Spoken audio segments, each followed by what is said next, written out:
내 구주 예수를 더욱 사랑 엎드려 비는 말 들으소서. 내 진정 소원이 내 구주 예수를 더욱 사랑 더욱 사랑. 이전엔 세상 나 기뻤어도 지금 내 기쁨은 오직 예수. 다만 내 비는 말 내 구주 예수를 더욱 사랑 더욱 사랑. 이 세상 떠날 때 찬양하고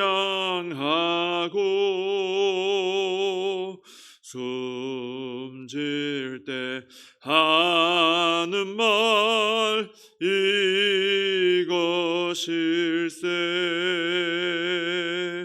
다만 내 비는 말 내 구주 예수를 더욱 사랑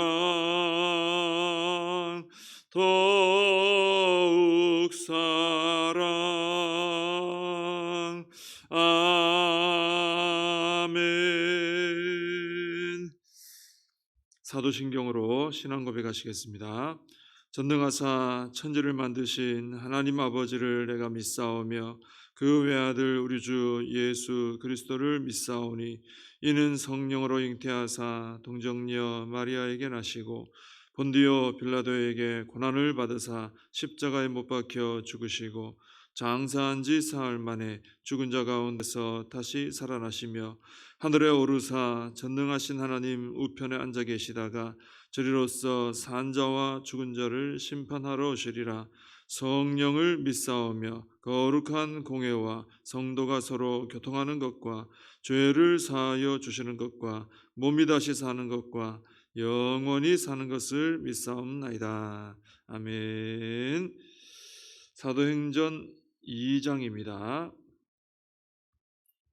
사도행전 2장 5절에서 13절까지 말씀을 보시겠습니다.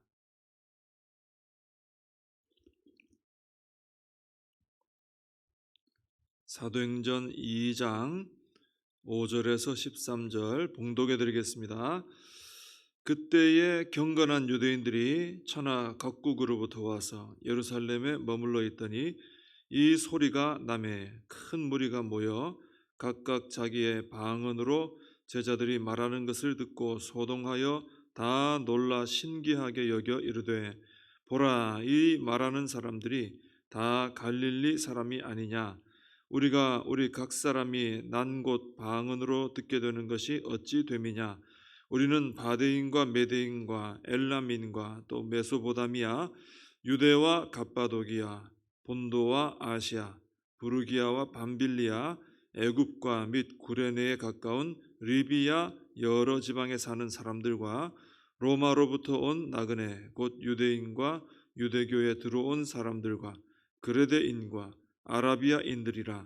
우리가 다 우리의 각 언어로 하나님의 큰 일을 말함을 듣는도다 하고 다 놀라며 당황하여 서로 이르되 이 어찌 된 일이냐 하며 또 어떤 이들은 조롱하여 이르되 그들이 새 술에 취하였다 하더라. 아멘. 오늘 이 5절 말씀해 보시면은 이제 오순절 당시의 상황을 좀 보여주는데 경건한 유대인들이 천하 각국으로부터 와서 오늘 본문에 나오죠. 여러 나라들이 나오지 않습니까? 여기서 다 온 거예요. 예루살렘에 이 오순절 지키기 위해서. 유대인들은 뭐 절기가 되면은 뭐 어디 있든지 와서 예루살렘 중심으로 절기를 지키죠. 그러니까 여러 각국에 흩어져 살던 유대인들, 디아스포라라 그러죠. 이분들이 다 온 거예요. 많이 한꺼번에 막 엄청 몰리는 거죠. 근데 이 사람들은 여러 나라에 흩어져 살기 때문에 뭐 좀 유대인들하고 같은 말도 할 수 있겠지만은 그 다음 세대 내려갈수록 이제 언어가 이제 그 자기들이 태어나고 살았던 그 나라 언어가 이제 돼버리는 거죠. 그런 분들입니다, 이분들이 다. 그래서 8절에 보면은 제자들이 방언을 했을 때, 이때 방언은 지금으로 말하면 외국어 한 거 아닙니까? 우리 각 사람이 난곳 방언으로 듣게 되는 것이 어찌 됨이냐. 이거는 여기 이 사람들이 할 말이 아닌데 저 사람들이 어떻게 우리가 살고 있는 나라 말을 하느냐 이거죠. 우리 하나님께서 이렇게 성령님을 이제 기도 끝에 보내주셨는데 약속대로. 근데 그 시기를 오순절 때 사람들이 많이 모이는 이 절기 때로 정하여서 보내주셨다는 거예요. 왜냐하면 이때 이렇게 각국에서 온 유대인들이 다 모여 있기 때문에 이 사람들이 하나님의 이 놀라운 일을 목격하고 듣고 돌아갈 거 아닙니까? 돌아가면은 이 사람들이 가서 자기들이 보고 듣고 했던 것들을 말할 거란 말이죠. 이게 얼마나 효과적인 복음 전파의 방법입니까? 이 사도들이 직접 일일이 이 사람들 나라 지역에 다 찾아가려면은 뭐 엄청난 시간이 들죠. 저 정도 많이 들 겁니다. 근데 오순절에 이 사람들이 와준 거예요. 그게 다 와준 거예요. 그래서 한꺼번에 하나님의 큰 일을 듣게 해주셨습니다. 그래서 요즘에도 외국인 노동자들이 많이 들어오는데 외국에 나가지 못하는 나라들도 있거든요. 비자도 잘 안 나오고. 들어온 사람들 사역합니다. 이제는 들어온 외국인들, 이 사람들이 자기 나라에서는 좀 엘리트들이 많거든요. 여기서 막 복음 전해가지고 들어가는 거예요. 언젠가는. 그러면 이제 복음이 그곳에 가서 또 전파되는 거죠. 비슷한 것이라고 볼 수 있습니다. 자, 이렇게 하나님의 능력과 지혜가 사용되니까 우리가 애써서 막 수고해서 하는 일과는 차원이 다른 역사가 일어나는 거죠. 우리가 다 하려면은 정말 오래 걸리고 잘 되지도 않고 이럴 수 있는데 하나님께서 한번 역사해 주시니까 오순절에 다 모여 있으니까 한꺼번에 딱 터뜨려 주시니까 이 복음이 전파가 되는 거죠. 그래서 나중에 로마에 있는 교인들이 성도들이 있었다. 사도 바울이 끌려가고 했을 때 다 이때 와서 복음 듣고 가서 교회 세운 사람들 얘기를 하는 것입니다. 다 흩어져 이제 복음을 또 전하게 되고 신앙생활을 하게 된 것이죠. 그래서 우리가 주님의 사역을 감당할 때마다 하나님께 능력과 지혜를 달라고 기도해야 될 필요가 여기 있는 겁니다.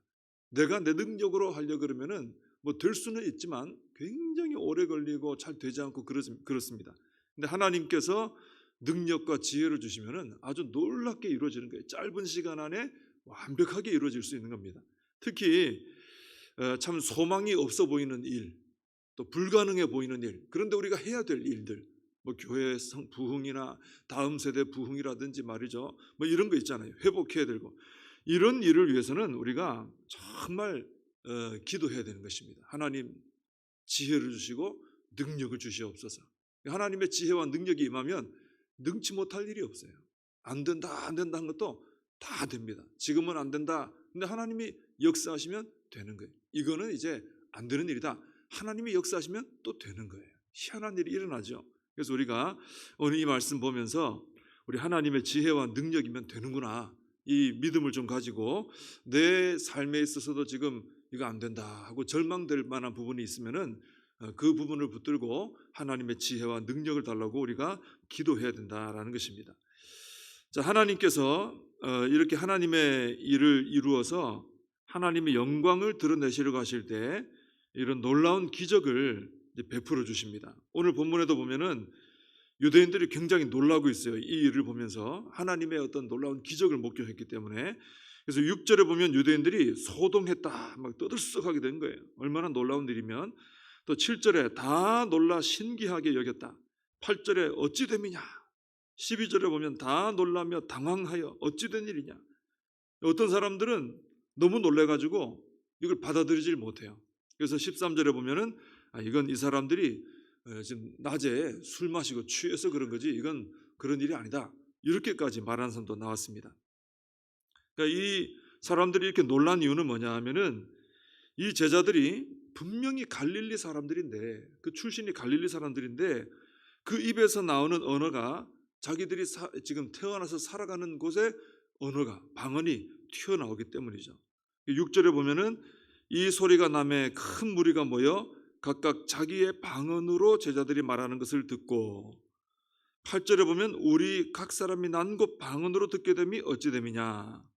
뭐 지금이야 뭐 우리나라 사람들도 외국에서 공부도 많이 하고 들어오고 외국 생활 하다 온 사람도 있고 또 국내에 있어도 배울 수 있기 때문에 뭐 외국어 말하는 거 누가 뭐 크게 놀랍니까? 놀라지 않죠. 또 저 사람 할 수 있구나 그냥 알고 지나가는 겁니다. 그런데 초대교회 당시에는 그러지 못하죠. 이때 어떻게 어디 가서 뭘 배워와 가지고 또 어디 가서 이런 외국어를 익혀 가지고 금방 이렇게 할 수 있겠습니까? 그러니까 사람들이 이렇게 깜짝 놀랄 수밖에 없는 거죠. 이 오순절에 아까 말씀드린 것처럼 사람들이 다 모여 있기 때문에 한꺼번에 복음 전할 수 있는 좋은 기회이긴 하지만은 근데 그 모여 있는 사람들을 갑자기 이목을 집중시키고 복음을 효과적으로 듣게 하는 것은 이것도 굉장히 어려운 일이에요. 만약에 사람들은 많이 모여 있는데 이 갈릴리 사람들이 자기 말로 이렇게 했다고 해보세요. 그럼 이게 그 사람들은 또 통역해야 되고 이게 잘 전달이 안 되는 거죠. 근데 하나님께서 제자들의 입을 통해서 성령으로 말하게 하시니까 막 외국어가 튀어나오니까 신기하면 어떻게 됩니까? 신기하면 쳐다보는 거예요. 쳐다보고 이게 말을 하니까 귀에 쏙쏙 들어오는 것이죠. 그렇게 해서 아주 효과적으로 이 복음이 전파되도록 해주셨다라는 것입니다. 지금도 이때도 이 오순절에 모여는 있지만 복음을 효과적으로 전하는 게 쉽지 않았습니다, 사실. 근데 지금도 그렇잖아요. 지금도 우리가 복음을 전하려고 해보면은 듣는 사람이 없어요. 이걸 어떻게 효과적으로 전하고 지혜롭게 전하고 듣게 할 것이냐 참 고민될 수밖에 없거든요. 근데 오늘 여기 보면은 우리가 그런 것까지도 하나님께 지혜를 구하고 하나님 그러니까 우리의 마음속에 전도하고자 하는 마음이 일단 있어야 되겠죠. 그죠? 일단 있어야 이런 응답을 받습니다. 우리 마음에 그런 마음이 있고 이거 어떻게 전하면 좋습니까? 방법을 어떻게 해야 됩니까? 고민하며 기도하는 사람에게 하나님은 참 놀라운 기적을 베푸시고 지혜를 주시고 방법을 주시고 해서 지금 참 어려운 때지만 그 사람을 통해 복음이 효과적으로 전파되게 해 주신다라는 것입니다. 그래서 이 방법을 보면서 우리가 그렇게 기도하며 전도해야 된다는 것이죠. 13절에 보면은 앞에 대부분의 사람들은 놀라서 주목하고 복음을 듣고 하는데 일부 사람들은 어떻게 반응합니까? 조롱을 합니다. 저거는 술 취해서 그런 거지 뭐 그걸 가지고 대단하게 하느냐 이거죠. 이걸 보면은 뭘 알 수 있느냐 하면은 하나님의 능력과 지혜가 막 발휘되고 있는 그 현장에 또 복음이 효과적으로 전파되는 현장에는 꼭 마귀가 회방을 한다는 거예요. 회방을. 그러니까 하나님의 능력과 지혜가 아무것도 아닌 것처럼 만들어 버립니다. 그리고 사람들의 관심을 딴 데로 돌려가지고 복음 전파를 막으려고 합니다. 별거 아니야 하고 넘어가려고 하는 거죠. 우리 하나님은 복음 전파에 가장 관심을 가지고 계십니다. 근데 마귀는 다른 것에는 관심을 가지게 해도 복음 전파에는 무관심하게 만들어요. 또 복음 전도하자 그러면 이 핑계 저 핑계 또 여러 가지 이유를 대면서 안 하게 만듭니다. 또 복음 전파하는 것을 뭐 가치 없게 여기도록 만듭니다. 두 번째, 세 번째 자꾸 밀려나게 하는 거죠. 첫 번째인데 원래는. 그래서 우리는 이런 마귀의 이런 괴계와 해방을 이겨내고 하나님께서 가장 귀하게 여기시는 이 복음 전파 나도 가장 귀하게 여기고 이 일에 마음을 쏟고 하나님께 지혜를 구하고 복음 전파에 헌신하며 살아가는 우리가 되어야 할 줄로 믿습니다. 기도하겠습니다. 하나님 아버지, 오늘 말씀을 보니까 참 어렵고 힘들고 불가능해 보이는 일도 하나님 역사하시면 하나님의 능력과 지혜로 단번에 또 효과적으로 이루어지는 것을 보게 됩니다. 하나님, 저희들의 삶 속에도 또 사명 가운데도 우리 교회 가운데도 하나님 불가능해 보이고 또 하나님 절망하게 되는 문제들이 있을 때 하나님의 지혜와 능력을 구하여서 하나님 주시는 지혜와 능력으로 감당하는 저희들이 되게 하여 주시옵소서. 무엇보다 하나님 가장 기뻐하시는 복음 전파 사역에 저희들도 가장 기뻐하며 마음을 쏟게 해주시고 하나님께 간절히 기도해서 이 어려운 때에도 하나님 주시는 지혜와 놀라운 방법을 통해서 능력을 통해서 복음 전파의 열매를 맺는 저희들이 되게 하여 주시옵소서. 예수님의 이름으로 기도하옵나이다. 아멘. 주님과 저 주신 기도로 예배를 마칩니다. 하늘에 계신 우리 아버지여, 이름이 거룩히 여김을 받으시오며 나라의 임하옵시며 뜻이 하늘에서 이룬 것 같이 땅에서도 이루어지이다. 오늘날 우리에게 일용할 양식을 주옵시고 우리가 우리에게 죄진 자를 사하여 준 것 같이 우리 죄를 사하여 주옵시고 우리를 시험에 들게 하지 마옵시고 다만 악에서 구하옵소서. 대개 나라와 권세와 영광이 아버지께 영원히 있사옵나이다. 아멘. 말씀 붙들고 함께 기도하시고 이 나라 민족을 위하여서 우리 교회와 다음 세대 우리 사명 붙들고 함께 기도하겠습니다.